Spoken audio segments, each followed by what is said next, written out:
Hello, everybody, and welcome to Taking Control, the ADHD podcast on True Story FM. I'm Pete Wright, and I am here bright and early this fine morning with Nikki Kinzer. Hello, Pete Wright. Hello, everyone. You doing okay? Yeah, doing great. We were supposed to be talking this morning, and we did all the stuff. I was so ahead. I'm never this far ahead, where I posted the live stream link a whole day early yesterday because we were getting up early this morning and not our normal time. Oh, that's right. You were being proactive. Oh, I never do that. I never do that stuff. I was up last night. I made the graphics. I did everything for this episode, wrote up all the everythings. And I mean, not 10 minutes after I send everything out to everybody, we get word from our dear guest that she's had a family emergency and is not going to be able to make it to the show. And so we pivot. So, well, I have to say, my first reaction was, okay, I don't have to get up at 6 o'clock in the morning. Oh, no, you got to get up at 6. Pete's like, hey, we're going on. Yeah, I can't record now in the afternoon. I made plans. I got other stuff going on, so we can't go back.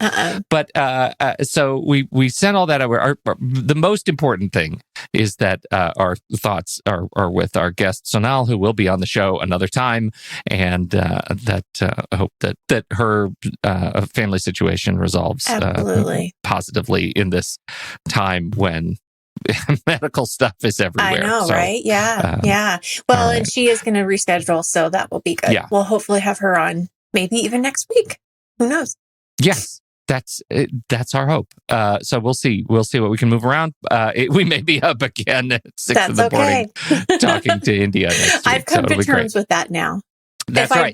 We embrace it. I've done it once. I can do it again. You can do it again. That's right. I am. So that's the first thing. Second thing is we pivot. We've got a whole new thing to talk about today. We're going to talk a little bit about perseveration and what it means to build the skills required to say, hey, move on. Hope that some of you will relate to this because it's pretty central to my experience and trying to put my finger on what we could do to move through stuff that sticks to us. Before we do that, head over to takecontroladhd.com. You can get to know us a little bit better. You can listen to the show there on the website or subscribe to our mailing list, and we'll send you an email each time a new episode is released. Connect with us on Twitter or Facebook at Take Control ADHD. And if the show has ever touched you or helped you make a change in your life for the better, if you've ever found you understand your relationship with ADHD in a new way, we invite you to consider supporting the show directly through Patreon. Patreon is listener-supported podcasting. With a few dollars a month, you can help guarantee that we continue to grow the show, add new features, invest more heavily in our community. You can visit patreon.com/the ADHD to learn more. You can get access to our live streaming recording sessions, which is always a fun time. Even when it's at 7 in the morning, you get early access to all of our releases as they are produced by yours truly. You get those early before they drop in Apple Podcasts and the various podcast directories. We sure appreciate all of you. We're working toward a couple of new goals for 2021. The first is hopefully coming very soon, which is our reference library built in Coda database, allowing you to see all the links and references we've ever made in this show, all lovingly touched and refreshed by our very own at Discord Mom. And Melissa's done a ton of work to bring all those resources together. And the second is a new members-only podcast. We're very excited to do our first spin-off show.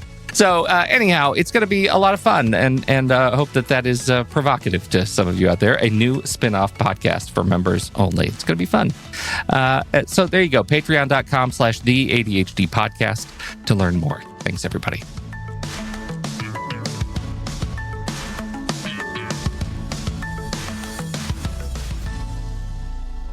Nikki, move on. Okay. I'm telling you, Do you ever watch I've been Saturday thinking a lot Night about Live? this. Yes. And have you ever watched Pete Davidson do his? Okay. I'm sure that's crossed my path. These days I don't watch like the whole show. I watch it in clips because I don't stay up that late. Right. Yeah. It's really funny. So the whole time somebody will be talking to him and he'll just be like, okay. That's, you know what? That's exactly what That's exactly what the show is about. That's what it reminds me of. So when you said to move on, great. I'm like, okay. Okay. All right. Yeah, totally. So it got me thinking because of my dog. Can I tell you my dog story? Yeah. I hope it's not sad though. I don't like I don't like sad dog stories. No. Okay. He's a jerk. He's a jerk. Oh, he is not. He's so cute. Sometimes he eats poo and he's a jerk. Look, so there I was doing my dog walk duty, and it was rainy. It rains a lot here, right? And so everything's soggy. So I'm walking, and he's not. He's not well trained. I mean, he's a terrible intern, and he is rude on paths when we go walking. If there are other dogs and chaos and all kinds of things, he goes berserk and barks a lot and is crazy. And we try to train him. And when I say we try, that's heavy air quotes. We don't try all that hard. I'm sure if we really wanted to train him, we would train him. But it's fine. You're kind of just going with it. He's a little dog. He's fine. Yeah. But so this has never happened before. I'm walking the dog, and I'm walking down the path, and we run into a big dog who is totally polite, and my dog goes crazy. And I hold him tight on the leash, and everything's fine, and I keep walking, and we get past it. And we're about 75 yards down, and I usually have the leash wrapped around my wrist. And so I let the leash go for a second so I can swap hands, because he ran around me and was noosing my legs with the leash, right? So I had to change hands. But he was pretty chill. I mean, he was just kind of exploring, doing his thing, getting ready to He wasn't doing it on purpose. He wasn't doing it on purpose. Right. No, he's maniacal. I'm going to get him. It's to hurt me. And so he wraps it around. So I switch. And in the second that I let go, the leash comes off my wrist. He decides, you know what? I am going to go crazy after all. And he starts running. And for the first time in 3 years since we've owned him, he drops out of my hands and he's gone.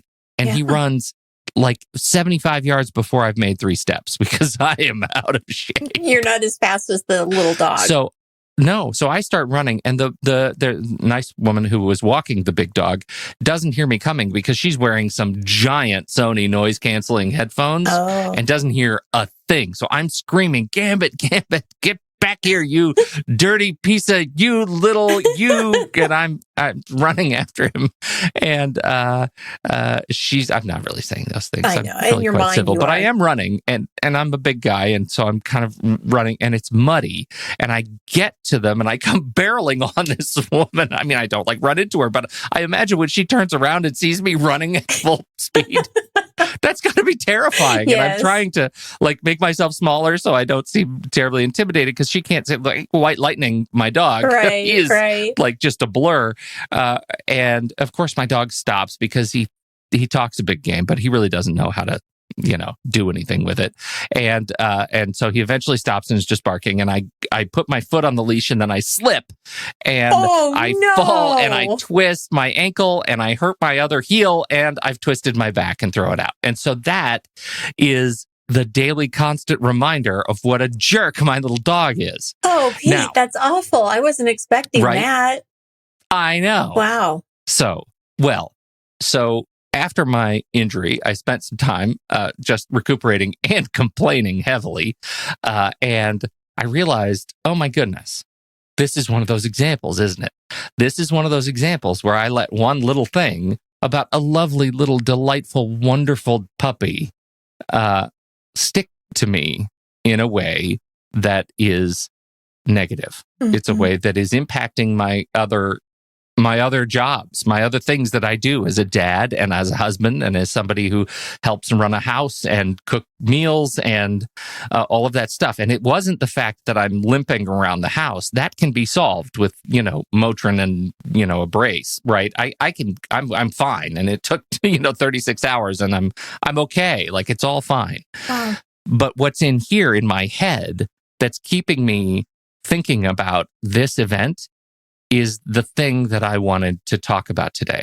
What is it that causes me to perseverate unintentionally and sometimes subconsciously on stuff that is negative and hampers me from getting the work of my world done. And so I wanted to talk a little bit about that and the impact of ADHD on that experience. What do you think? That sounds great. So I have a question for you. So when you're saying you, excuse me, I'll have to edit that. So you're saying that you're continuously in your mind thinking about this experience. Right. Okay. And it's negative. And is that because you got hurt? Or like, where is it that it's where is it a negative experience? I mean, I can guess. That is no. That's actually a great question, because I think the pain is the thing that keeps you kind of remembering the event. Every time you stand up and take a step, you're like, ow, that hurts. Mm-hmm. Or every time you try and twist and your back hurts or cracks. Mm-hmm. Like, those are the things that are the reminders that keep you from that this happened and it hurt. Yeah, it's just a reminder that it happened and it hurt. But I wonder what it is that's the emotional connection to it, because I love my dog. He's amazing. He's a superhero and a jerk sometimes, but he's a superhero. I love him and I snuggle with him and he's great. And so, but my hunch is that there is some sort of embarrassment, some sort of thing that went on, because it was a very crowded area and I'm running around with this little dog that I can't keep my control of and fall in front of people and all of those things that caused me to offset the blame from myself for acting like a doofus and a jerk in front of my dog and all of these people in a way that was negative. But the other piece is that perseveration is a real thing. And I think that it's associated with, with neurodiversity. It's associated with, our inability to be sort of mentally flexible, right? It is a hard thing to do, to be able to jump from one sort of cognitive context to another when we are in times of stress and anxiety,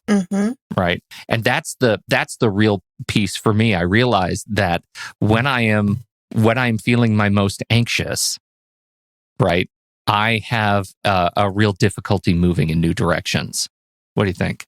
Oh, I agree. Right. I mean, because that's what's holding you back. That's what's keeping you stuck from moving on, is that you're and myself, I do this too. You just get stuck in the anxiety piece of it. Well, I'm curious what your experience is with it then, because you're so on top of stuff. No. You don't convey that at all. Oh gosh, no, I'm not on top of anything. It's a mess here. I thank God for the January purge. Yeah, right. Yeah, no, I find it at night, right? So I'm trying to go to bed and maybe I'll fall asleep, but then I'll wake up in the middle of the night and I'll just be up for a couple of hours sometimes, because I'm just rethinking whatever it is that caused me anxiety or that I'm worried about. And it can be a number of different things, whatever's triggering it. So, but it is hard to get out of it. And sometimes I'll just have to stop myself and say, okay, I just need to go back to bed. I need to stop thinking about this. It's because it always seems bigger at night than it is in the morning for some reason. So yeah, I know what you're talking about. I think that's because it's quiet at night. It's quiet, right? Yeah, right. When it's quiet, when you don't have anything else that's obviously distracting you. I think that rhythm is everything. Perseveration is, quote, repetitive and continuous behavior, speech, or thought that occurs to changes in cognitive skills such as memory, attention, and mental flexibility. And I use the word a lot because it's something I relate to probably a lot. It is often an increased association with any experience of traumatic brain injury or Alzheimer's or aphasia or schizophrenia or Parkinson's, but also ADHD, right? That attention piece is the real deal. And we've already talked about sort of the skills that come with being able to be flexible in how you interpret the world around you, how you read the room. Yeah. I have my little hand up. I have a question. Yeah, you're literally raising your hand, but it's your show. So that you can just interrupt me. Well, I know, but That's rude. And I don't want you to say I'm your rude, angry jerk of a co-host. I might, by next week, I may still be thinking about it. Exactly, right. So this is a completely different word, though, than perseverance. Well, it's the same root, right? To persevere is to continuously kind of move through, keep going. Perseverate is just the negative context of the same word. Like you keep going through negative thought spirals and things. Yeah. Right. Okay. Yeah.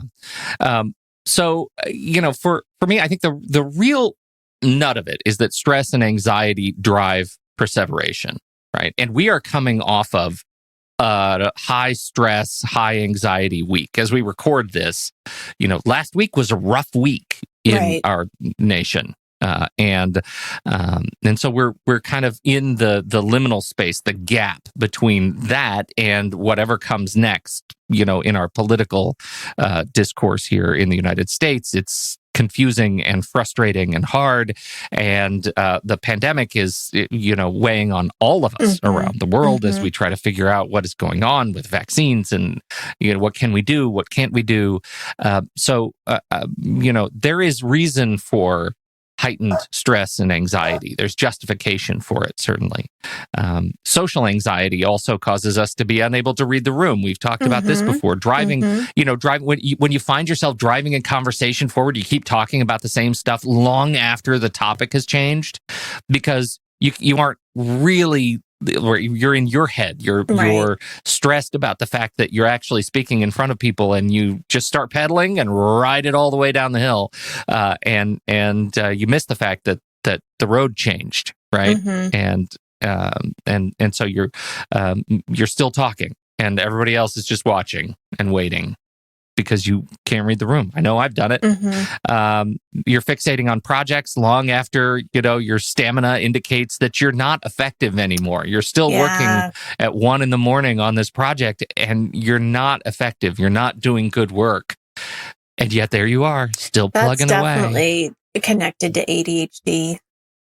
Right, it's that hyperfocus, right? I think hyperfocus and perseveration can be kissing cousins. Well, it's hyperfocus, but it's after the focus is gone, right? Because you're saying you're no longer effective. So the way that I'm looking at that is somebody is just going to keep pushing themselves to finish that to-do list or to finish this thing, even though they are probably going to be better off if they just went to bed and did it in the morning or did it later that next day, because when they're fresher and they're more at their best, because they're going to do better work, or they're going to be more focused when they're at their best than when you're just trying so hard to get through it.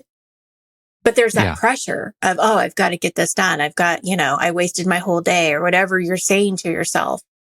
Right. Yeah. It's the stress and anxiety, right? That's the language. And in fact, like the way that language works, I think we have to be so careful because it's we talk about limiting language, limiting beliefs, the language of limiting beliefs. We have to be careful because the language we can use for ourselves or on ourselves when we're in this context is probably limiting language, masquerading as positive self-talk, right? Yeah. Right. I have to get it done. I know I can get it done. I know I can get this job done, even though I'm exhausted and I can't keep words moving clearly from my head to the page or whatever it is. When we're stuck in this high stress, high anxiety mode, we cannot see straight the tools that are working against us. That attention, the attention part, right, hurts our ability to create intentional mental flexibility under stress. We can't control our ability to redirect, and redirection is exactly what we need. So I feel like those are the things that are working against us. So how do you pivot and as get Ross yourself would say, pivot. Yeah, pivot. Pivot. How do you pivot? When and shake yourself loose, right? This is the thing we talked about at Chad last year in our presentation. What is the thing you need that's going to kick you out of this particular bind of perseveration, when you're in the cycle and you can't say to yourself, God, I've got to move on. Mm-hmm. I've got to move on. Mm-hmm. I'm stuck. I have to move on. Very similar to RSD. Yeah, I think it is. Mm-hmm. The things that the professionals say is that it's the stuff we talk about all the time. Are you getting enough sleep? Are you getting enough exercise? Are you drinking too much? Are you eating well?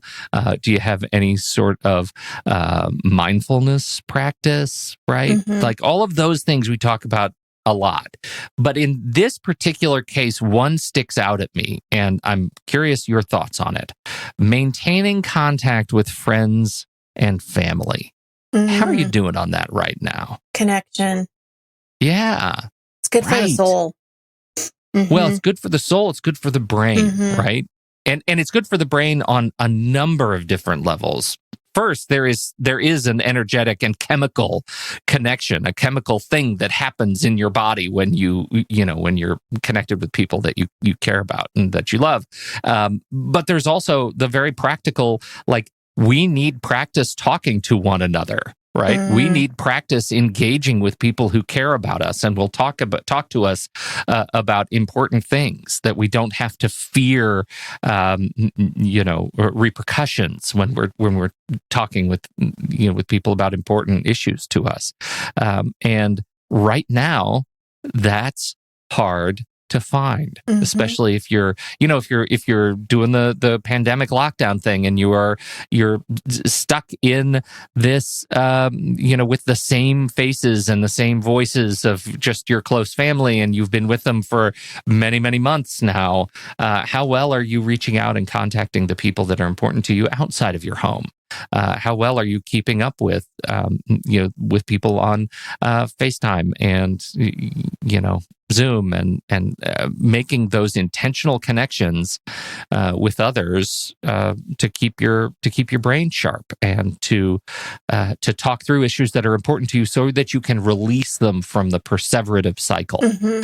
Well, and I just have to say, I think that's one of the benefits of having a Patreon membership, right? When you have Discord and you've got people who also have ADHD and understand where you're coming from and understand exactly what you're saying.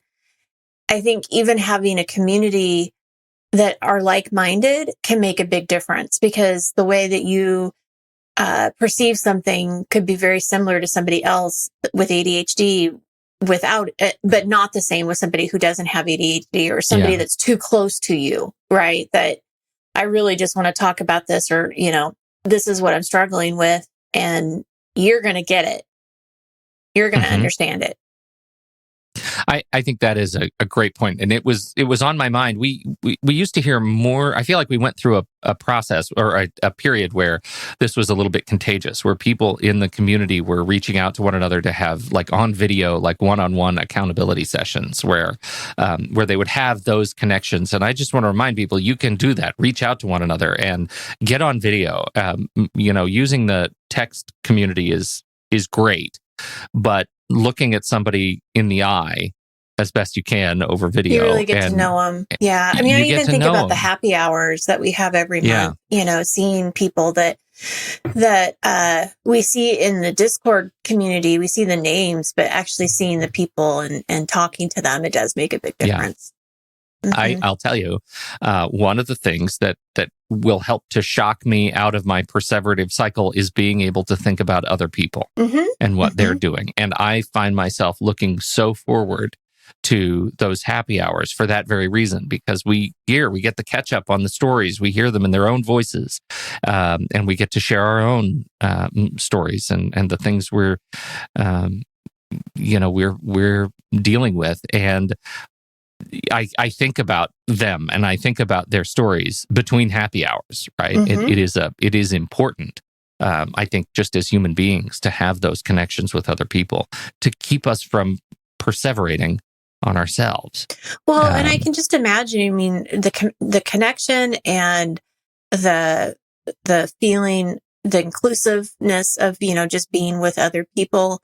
But I also think it's a great distraction too. I mean, when we're talking about, something that's really bothering you, to be able to, like, I just think of like certain friends that are very lighthearted, and me talking to them would really just lift me up.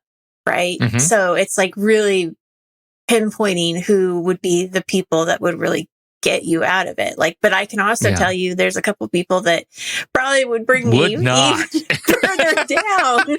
So I really don't want to make that call at that point. But I mean, I think that, I see what you're saying is that it helps you get out of that, even if you're not even talking about it, but you're just talking about something else, and you're able to switch that focus to something that's more positive, which is what we talked about with joy, right? Yeah. We were talking about that joy, the difference between joy and happiness is joy is something that can happen at any time. And it can just be a moment, where happiness feels more like, are you happy? Are you happy all the time? Like, right? It's a burst of excitement for joy. And I think that that's an important thing to remember, is that when you're feeling that way, gratitude, I don't know if they said anything about gratitude, but I would say gratitude and joy are things that you can certainly look at to shift that focus in your mind. Yeah. The important thing here, and it's the thing we sort of uncovered in our research with the joy conversation, is that these are things that distract you from your current state. Right. And that's kind of what you need. Yeah, that's exactly what you need. Something that jars you from the cycle that you're in and puts you in on a new path. And anything we can do to give ourselves that freedom and flexibility, it gives us practice on, that sort of mental agility that we need. I was just thinking the other day, I was watching a video of these two dogs. They were these two beautiful golden retrievers, and they'd never been in snow before, or at least they hadn't been in that deep of snow before. And so they opened the door, and it was like 3 feet of snow. And I mean, it was the cutest thing watching these two dogs play in the snow and trying to figure out like why it wasn't a solid thing, but I laughed. I mean, I laughed out loud. I showed it to my husband. I was like, look how cute this is. It's those little moments, right? That will definitely get you out of that, whatever stress and anxiety, because this is what I've learned about anxiety is 95% of the time, it is so not in my control.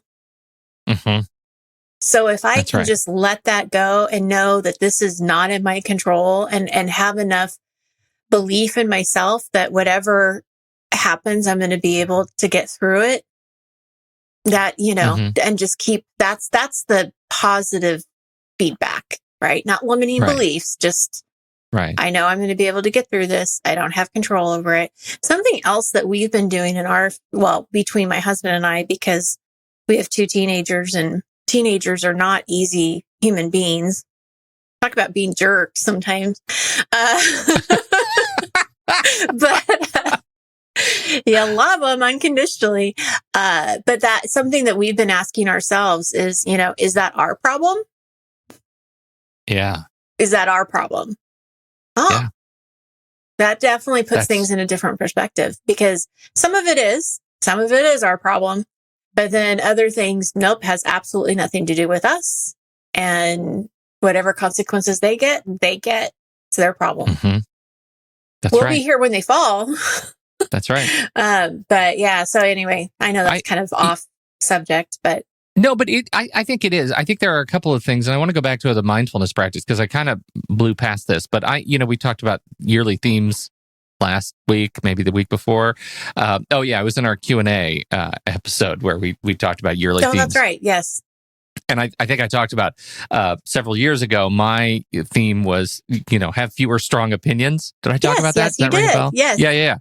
Yeah. This goes into it, right? I think moving on is, central to that, to my experience of it, is my ability to free myself from having a strong opinion about it. Right. And so I had to cultivate that by actually putting signs up everywhere that asked me, do you have a strong opinion about this? Right. And just stopping and saying, wait a minute, I don't care. The act of saying I don't care about whatever it is, and practicing saying that, not in a dismissive, sarcastic way, but as a genuine, authentic practice of separating yourself from things you really do care about and things that you care about only because it seems like everybody else cares about it and it should be important, is critical for me. It is so important to be able to say, I don't care. And when clients ask me things and they ask me for my opinion, if I really don't have an opinion, to not be afraid to say, I don't have an opinion. I'll do whatever you want, right? Right. For people who, when they pay me for opinions that matter, I don't want to dilute them with opinions that don't, right? If there really is not a reason to care about this, then we can act on taste, right? We can act on preference. It's fine. But that means that when I do care, I know it, right? I know it in my gut, right? I can feel it because I have sifted out all of the other junk. I've sifted out through a daily intentional practice of saying, I don't care. Right. I don't care about that thing right now. That thing right in front of me, I don't care. Do what you want. It's okay. And that's been huge in my ability to kind of create a practice around breaking those cycles of things that I do and don't care about. And I notice when things like the dog, let's just circle all the way back to my dog experience. When things like that happen and I find I'm still thinking about it 3 days later, I know I'm falling out of practice for whatever reason, pandemic, politics, whatever, I'm falling out of practice and I need to be put back on the rails. Yeah, that's a good point. And that's why we're talking about it today. Right. Yeah. That's interesting. What do you think? Is that helpful? Yeah? Good job, Pete, I hope so. for putting this together in last minute. This is why we podcast, Nikki Kinzer. It's for our introspective experience of the world. Of the dogs so I hope that own. helps somebody else. Oh, the dogs and the ridiculous. He's not set. He's never running for office. Let's just say that. So this has been great. Thank you, everybody, for hanging out and joining us for this pivot, this last minute pivot. And again, we'll get back on track and we'll let you know as soon as we have that rescheduled with Sonal. It's going to be a great conversation and she's a fantastic person. So we look forward to getting that rescheduled. Thank you for downloading and listening to the show. Thank you for your time and attention. Don't forget, if you have something to contribute to the conversation, jump over to the Show Talk channel in our Discord server and you can join us right there by becoming a supporting member at the deluxe level. On behalf of Nikki Kinzer, I'm Pete Wright. We'll see you right back here next week on Taking Control, the ADHD podcast.